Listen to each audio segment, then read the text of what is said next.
Hello again. This is Magdala with a Time for God. I hope your day is going wonderfully.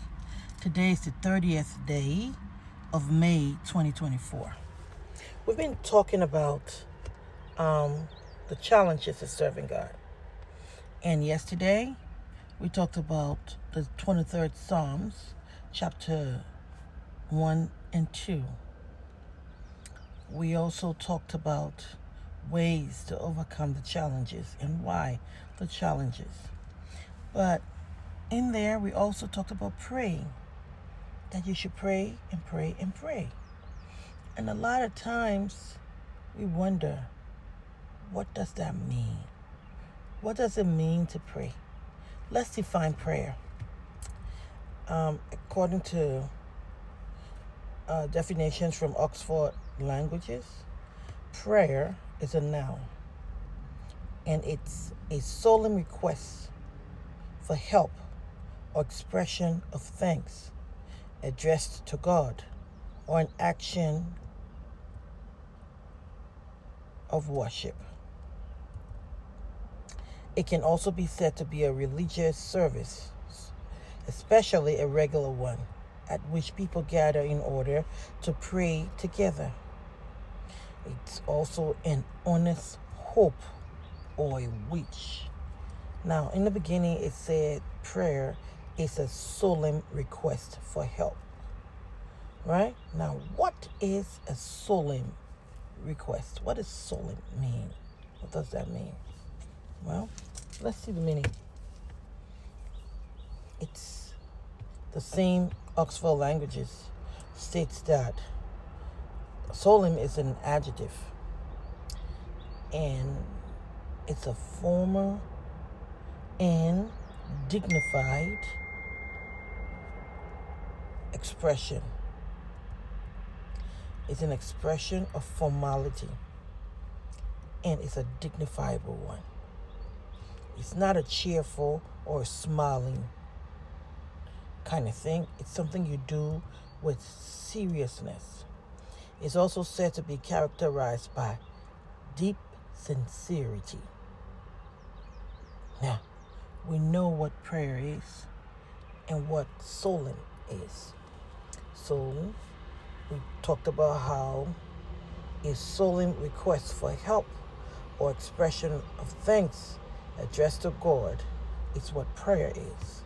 We also said solemn mean being non-cheerful, not happy, laughing, smiling, but it's a formal and dignified kind of act. It's not a cheerful one or something you do smiling casually. It's something you do with seriousness. You do it with diligence. You do it with determination. You go there for a purpose. It's characterized by deep sincerity. So you must be honest to yourself. Lord, I'm just talking to you. No. Let's do it seriously. Let's act like we understand that the petition we are making is important to our well-being. Let's act like we understand that we are petitioning God. He said, let your petition be made to God. Now, if it's a petition is a legal thing. It's a legal request for what has been said to take effect. What has been said that needs to take effect? All the good things that God has purposed for your life, they've already been said. He's already said he got plans for you. He already said if you listen to him, it will go well with you. He said everything that connects with you. Now, we can petition God with what he's already said concerning our lives. You can do that. But it's not something to do as a joke. It needs to be done seriously. Picture yourself in a courthouse. Yes. Picture yourself going before a judge to petition him to drop charges against you. Will you be dressed any kind of way? Will you be talking any kind of way? Or will you be serious and look like you mean what you're saying? It's the same thing with God. So let's start by praying, but let's pray with diligence. Let's make solemn requests to God.